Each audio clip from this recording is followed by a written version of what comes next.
it seems like all computing is mobile now. And usually that means 5G. So the place to be is Mobile World Congress in Barcelona. With our partners at IEEE Spectrum, we take a deep dive into all things mobile and 5G. This is Future Forward. I'm Gene DeRose. And I'm Steve Rosenbaum. Let us launch. So, Gene, we're going to pretend we're in Barcelona. Shh, don't tell anybody, because we're actually not in Barcelona. But by the end of this podcast, we will all feel like we're in Barcelona. There's actually a way to say it. There's an F in there, but I always get it wrong. Is it? It's Barcelona. Yeah, right? No, it's not quite, but all right. So this entire pod is about Mobile World Congress, which is now MWC Barcelona. And we are going to kick it off with our partners. The IEEE folks just did such an extraordinary job reporting this story. They were on the ground. They were talking to people. It seemed like an ideal way to use the resources of this super smart organization to make us sound smart. Yeah, and I would say they're both sophisticated and accessible, which honestly, I've looked at their stuff for a long, long time, and I think that's a great thing. The world. All right, so let's just start with this. The thing that happened in Barcelona was, all these 5G mobile things came together, and it really was, I think, for us, the first time that we actually went, oh, now I get it. It's kind of a thing. So let's just start with this article that Michael Koziol wrote about putting robots' heads in the cloud. I really liked that explanation. And maybe I'll even just start by explaining, he talks about the fact that for the very first time, he walked into a robot coffee shop, and these robots were all connected via 5G high-speed internet access, which gave them the ability to pay attention to the customers, the room, the coffee cups, all these little things that needed really high-speed, high-reliability connectivity. Yeah. Like that wasn't my aha moment, which we'll get to in a minute. But and I'm, by the way, at the end of the day, does the idea of having a robotic Starbucks seem like a, I don't know. Maybe that is a good end goal. I don't know. Well, I mean, look, what clicked with me in the last week or so, reading and seeing what was going on, is that 10 times the speed is great, and that just feels straightforward and not sort of interesting, except in a kind of linear sense. But taking latency out or reducing it significantly, that's a big deal, and that's something we can understand ourselves in how things can glitch or be awkwardly slow, audio back and forth. But also in a sophistication level, you can understand how a bunch of bots could be much more synced and nuanced and accessible to us as people experiencing them. So things are starting to click, and I think that's a really surprisingly good example that robots and these kind of bots are going to be something that maybe we see first. And maybe, the thing comes down to, among speed and reliability, if you're on the factory floor and there are robots zipping around and they're all connected by 4G, for example, and they have a hiccup, and for those of us who've been listening or working on this podcast for a long time, sometimes with connectivity, we have a hiccup, right? We have either audio falls out or whatever. That starts being a really serious problem when what you're talking about is a robot that could, run you over. You don't want it run you over, or can make a mistake that, causes accidents someday because the factory has had a glitch or whatever. And look, I think that we do a good service by focusing on part of what will affect normal humans over time. But to be sure, the enterprise and the manufacturing and the business-to-business uses of this stuff already is starting to explode, and we'll see the benefits of it down the road a little bit. The other thing that came out of Mobile World Congress, MWC, this year was the kind of coming together of mobile computing, be that robots or phones, call it what you will, and high speed, low latency connectivity, and then this other buzzword that gets thrown around a lot, IoT, Internet of Things. Yeah. Because if all of these things in your life are connected and intelligent and they have mediocre connectivity, that's a problem, right? Oh yeah, it's going to be, and honestly, I mean, we talked about this a few weeks ago, inadvertently realizing this would connect, but I gripe a lot about, voice activation and voice recognition and response, and you can literally feel as if as if Siri is keying in a Google search to answer certain questions, and that is it's just so slow and awkward and terrible and useless. That I never realized that is something I expect over the next 18 months to 3 years to be transformative. And that relates to Internet of Things, because the brain and your relationship to it all, needs to start humming. Yeah. I was trying to figure out why Barcelona changed its name. And while I don't have a quote from an organizer, I'm going to pretend I figured it out, which is, Yeah. The idea of mobile as, it's a little like the phrase multimedia a little bit, because it's like when everything becomes media, then you don't have to call it media anymore. When everything becomes mobile, it's just computing. Yeah, I think that, and the history of this is that it's been a telecom enterprise-y show historically. Its first name had GSM in it when that was part of things. And so I'm a little skeptical that MWC is a good idea, because this is an MTV where you can kind of go to the initials, or KFC, but maybe to its universe, if they're branding it, go for it. I don't mind Mobile World Congress. It has brandability and it doesn't, but I think you're right. That word multimedia is the one that. Have you ever been to Barcelona? I have a couple times, and it's an amazing place. It's an amazing place, and there's that spectacular church. Oh yeah, it's a different place. There's nothing like it, at least in the States. How many people go to MWC? It's a big number, right? I think it's 100,000, 20 or 30,000, something no, like. I think it's up to 100. It's big. Yeah, it's a big deal.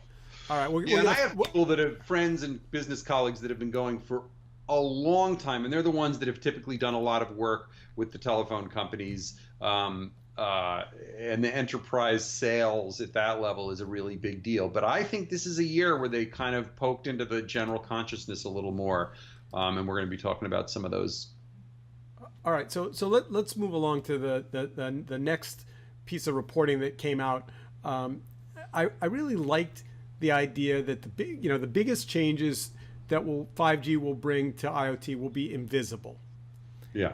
And the example that Michael gave, which I found kind of shockingly fabulous, was, you've got a pain in your stomach, it gets serious, they call an ambulance, you get in the ambulance, you're on your way to the hospital, it could be a stomach ache, it could be appendicitis, right? And the only way to know the difference, if you're a doctor, is to actually, I'm going to mispronounce the word that doctors say, palpate, feel your chest, right? Right. And so now imagine you're in an ambulance and they connect you to the hospital via 5G, and the doctor puts on a haptic glove, and the ambulance attendant puts on a haptic glove, and the doctor is feeling your abdomen to determine whether or not it's distended, or whether or not, appendicitis is something you want to be prepared for at the hospital if the patient's coming in with one. It's a great example, right? It's a great example, and you don't want to lose internet. You don't want to be on a 4G network with your doctor. Yeah, and I think that we talked about this a few weeks ago when we talked about 5G, but I do think that even to the mobile point, the idea that these wireless connections are going to approach and exceed what we're used to, maybe the word landline is what's going to go away, less than the word mobile needs to go away, because those distinctions and the shortcomings of that is a big deal. You think we're going to get to a point in a few years where we're going to stop having to, I go through my apps and always adjust, will use or won't use cellular data, right? Should I wreak havoc with what my podcast downloading wants to do by, sucking it all up because all the updates are coming over cellular versus waiting until I'm at Wi-Fi? But I think you're right. The theme of that in this little chapter is these are invisible and behind the scenes things that are going to be transformative. So I'm going to play futurist for a moment, because that is our podcast role, among other things. and imagine the time. I'm going to go 5 years into the future, which is not, excessive, and say Wi-Fi goes away. The idea that consumers have to put a Wi-Fi network in their home and, figure out all your devices and connect all your lights to your Wi-Fi hub, which connects to blah, blah, blah. All of that goes away because 5G becomes pervasive and immersive, and all your devices simply log on to the 5G network and speak to each other because you're the logged on user of that device. Yeah, I mean, that's a really good question. I actually just moved into a new place with a new carrier, and they told me about how I can get up to 100 megabits a second, and that might go to 200. They get free upgrade to 200, and it turns out they offer a gig for super crazy gamers. Now, that's landline kind of stuff, and that does sound like the 10x, but I think there's something about the nature of 5G, which we're going to talk about in a second, that makes it better than simply 10xing that. So I don't know. And I guess there's a political economic question. I don't trust the telephone companies to not play fast and loose with that a little, in the sense that they may have the ability to do that, but will that take an income stream away? Will that take a thing that they can upcharge us for away? Will our on-demand videos, I guess the answer would be, in your premise, yes, they would be delivered over 5G. Yeah, look, I think the thing that came out of MWC that I got excited about was the idea that really 5G, if it rolls out the way that it seems like it's now going to, and there's lots of bumps in the road between now and then, that it really is the internet. It is the in the air, and I don't know about you, but I find in New York, which theoretically is a very congested place, but also a very communicative place with lots of people with devices, I spend a lot of time particularly when I'm on the road, traveling between this Wi-Fi network and that Wi-Fi network, and I have a login for this one, I don't have a login for this one, and I'm on the train and it behaves a certain way. I mean, it's, I'd like to think we'll look back on these days and go, oh, remember, Dad, when the internet was flaky and wasn't always available and it went out? It was like, yeah, those, and remember dial tone? Anyway. Well, look, I just a quick aside. Jupiter Communications, the research company that I helped run in the 90s, published a report in 1990, a research report called Broadband in Our Lifetime, the Next Telephone Company Challenge. And the premise of that was that all the stuff that you're going to see over the next 20 years isn't broadband. It's what Josh Harris actually termed midband, And I think that's true. What we have today, as broad as it feels to us, isn't, I hope, because I don't know how many years I have left, that in our lifetime will happen over the next 5 years, because that's what 5G is. So we'll see. Yeah. And since we're trading stories, I'll tell you one from last night. Sure. I went to see the documentary on Apollo 11, and I saw it in IMAX. And as much as you can talk theoretically about high definition and immersive and all this stuff, when you're sitting in an IMAX theater watching original HD footage of Apollo 11 for 90 minutes, footage that has never been seen before, by the way, which is extraordinary. It's, for all of the recreations and animations and, all that theatrical versions of Apollo 11, seeing the real thing with the real people was jaw-dropping, really extraordinary. I agree. And honestly, if the nuances of what you can deliver to your home on audio as much as the visuals can be amped up a little, that's a big deal. And I think you're right to note that IMAX is the kind of thing that you want to start to approach, especially for things like games, but also for movies and music. So let's shift to chapter 2, which came out of MWC as well. There were a couple interesting takes on security, and that were both a little surprising to me. The first one was a Lucas Laursen article about device security as opposed to human security, which I really I liked a lot because essentially what he said was, you know, we should stop blaming the customer for losing passwords. And the idea that you could have again, this gets back to 5G, interestingly enough, that you could have two devices on the same network that could send security information to each other in these very high speed packets that would essentially be, you know, uncorruptible because they would be these tiny little bursts of information. And there was another security protocol around little bursts of audio. I think the audio is fascinating, and you and I have tried to solve the world's problems over the last few months with all sorts of Rube Goldberg-y solutions to, remember 3 weeks ago, I think we said it should be a combination that changes of thumbprint, thermal, you know, password. I didn't think about audio, and I think that makes a lot of sense. Full stop. I do wonder about the degree to which audio can be replicated and you know, and mimicked, right? Can you record someone and then just, you know, but of course, these are also machine-to-machine communications and unique audio signatures that are different than what happens with our voice, in addition to what our voice could do. What I liked about these two articles that were both by Lucas, what was, you know, as opposed to some of the other conferences that I won't insult in our podcast today, but you know which ones I'm thinking of, which are all device-centric and like, how can I be the fanciest, glossiest thing?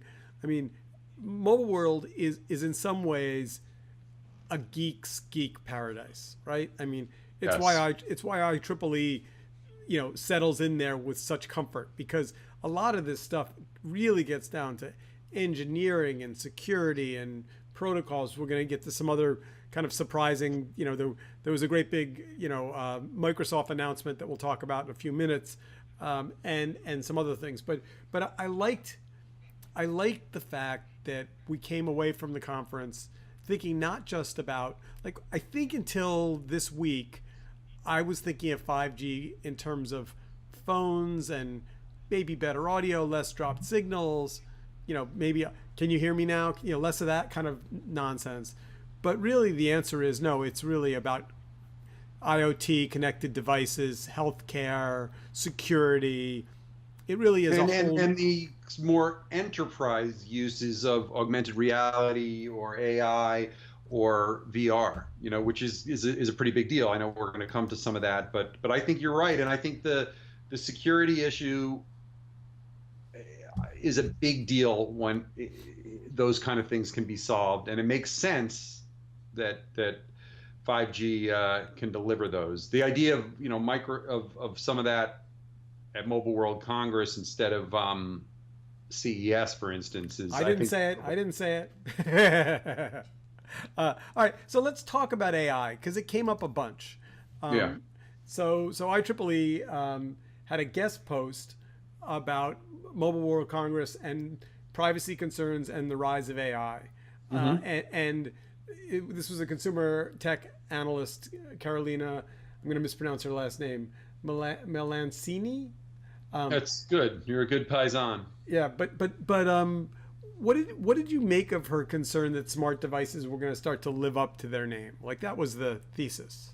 Yeah, I mean, I don't know. It's not so complicated, so it's a little bit binary, but I think the answer is yes. And I thought she cut the exuberant optimism with a little sort of, but it's going to be gradual. You may not notice it. This is a sort of maybe a 3 to 5 year. And I really liked the detail on what you might or might not see, you know, because there hasn't been enough of that, right? Some of us, only in certain telecom areas, will start to see some things at the end of this year, but it's really 20 and 21 that you're going to see things manifest. All right, so we've got 2 more chapters, and I want to make sure we have time to do both of them. Yeah, so we got to cover it all. Let's start with Hyperloop, because it was the last thing I expected to come out of Mobile World, but there was a whole Hyperloop discussion about tunnels and tunnel standardization. Yeah, that was a little. It feels like this combination of high-tech internet, global connections, and 1800s connecting the old railroads, right? Yeah. Because it's just, it really was, but you could see how that would make sense, you know, that there are certain protocols that need to be synced, but also the width of the rails is not the same. And suddenly, if you can send these things faster through, there's going to be a real, there's a tactile real estate physical plant issue here that in a way is kind of refreshing to see. Some of the images though of these, in our past, we've only seen these as like monorails that went to and from airports or were from Disney, but you're going to start seeing these spotting the landscape unless they manage to get them underground, at least in Europe and Asia. All right, so let's talk about Musk for a second. So he's the enthusiasm behind Hyperloop, but Yep. he's also doing the Boring Company, his little fun little word play on words, Yep. and doing underground tunnels for cars in LA. But that's not Hyperloop. Hyperloop isn't doing vehicle transport, right? That's people. That's right. And, you know, this is not about Musk, but the California plans have been significantly scaled back and dialed down. So I'm not sure what is going on there. But I think this is largely a European and intercontinental, non-North and South America story in terms of implementation. Yeah, I thought it was interesting that it was at Mobile World. I thought it was interesting that Mobile World is in some ways the coming together of global technology, and you know, and to your point, yes, impossible to build vehicles for Hyperloop tunnels if the size of the tunnel is different in every market, and the size of, I don't know if it's true. I guess it's essentially the technology and the diameter of the tunnel is what the issue is. Yep. I mean, the whole thing needs a certain level of standardization. I don't 100% understand. These are loops that didn't exist. So, but I guess they have to have a transition strategy, because part of what Musk did initially excite the world about was the ability to repurpose and use stuff that exists, but shoot it down these pathways a lot faster. All right, so before we get to HoloLens, which we definitely have to spend some time on, we got to spend a minute, because it is Mobile World, formerly known as Mobile World Congress. We got to spend a minute and talk about phones. So there was only one theme this year: foldable. Everybody was foldable. This was foldable. That, I mean, to be fair, 5G was 5G. That we already agree that's interesting and fabulous. Foldable? Are you a foldable phone guy?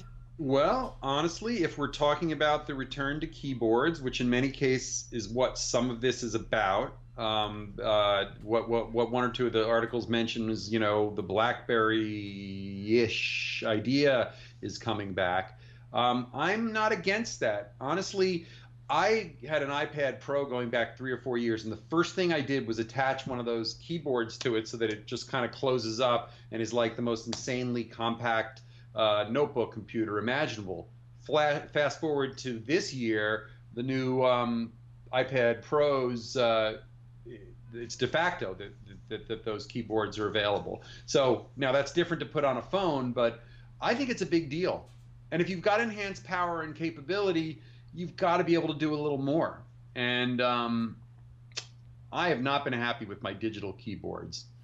So here we're going to virtual keyboards. Here we're going to disagree, and I'm willing to take a bet if you want to put money out there. I think foldable is going to go down with 3D and the curved OLED screens, as you know. It's because you got to remember, like it's like the Gap trying to determine what colors are going to be available in 2021, right? They say we're going to make 2021 pastel. And then, a bunch of people copy them, and then they all spy on each other, and the colors come out 2 years later, because you have to design them, manufacture them, deliver them, whatever. I think 2 years ago, somebody decided foldable was a thing, or 18 months, and then they built a prototype, and then somebody took I think phones are going to become flexible. I'm more modular. Wait. Wait. What does modular mean? interlocking, you can plug this into that, or you can accessorize or whatever, that there's a flexibility of form factor combination, right? So by modular, I meant, you can come home. It's a high-tech version of the old days where you used to be able to bring your laptop and just set it in your desk, and then it's your desktop computer, and then you're kind of taking it home and everything. That's what I mean by. But look, I don't want to get caught. You set me up there because I was giving you a justification and a reason for the foldable.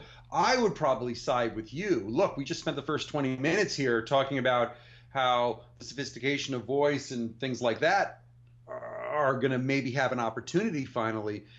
Ironically, in the last month or two, I finally figured out how to do dictation a little more elegantly using my phone, instead of trying to key things in while I'm driving and stuff like that. And I've actually started to sort of set up a model of like, I'm going to write while I'm on the road because I have a lot of long trips.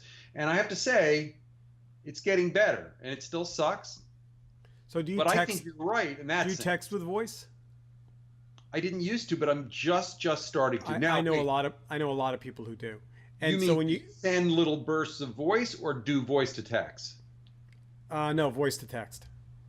Yeah. And when you do that, so every now and then I get a weird text from somebody where there's clearly a word that just doesn't make any sense, and I'm like, yeah, they were dictating. Honestly, I think it's gotten worse a little. There's if you notice on my new iPhone, you sometimes see these little trails when you're going from one thing to the next. And I have a draggy finger, I guess, because that enhancement has actually thrown me into nightmare mode. I'm getting a lot more problems, and I wish I could kind of turn it off, and I'm sure there's a way I can. But anyway, there's a little bit of an aside. All right, so now let's get to, we're going to do two more things.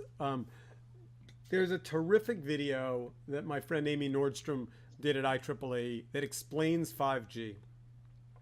I don't think we're going to listen to the audio of all of it because it's about 6 minutes, but the first minute of it is terrific.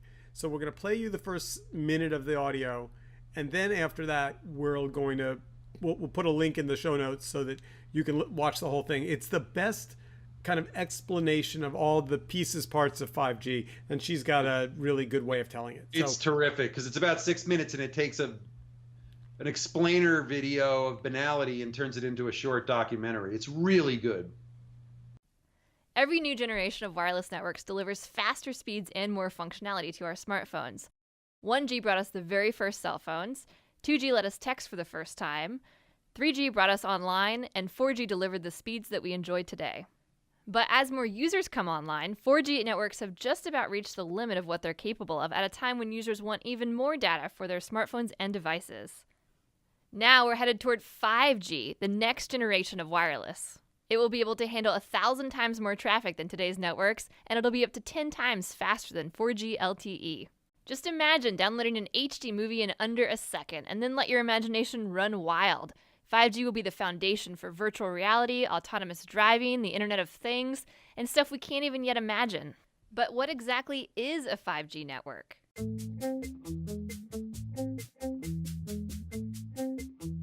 The truth is, experts can't tell us what 5G actually is because they don't even know yet. But right now, there are 5 brand new technologies emerging as the foundation of 5G. Millimeter waves, small cells, massive MIMO, beamforming, and full duplex. All right, so last up, Microsoft at MWC, big announcement, HoloLens 2. Originally, the press that I read on it was really positive. And that was kind of exciting. Like, okay, great. Finally, we're gonna get the HoloLens that they promised. It's definitely less of a consumer product now. It's more of a much less. Yeah, it's an industrial product. It's not a gamer device anymore. It's about charged no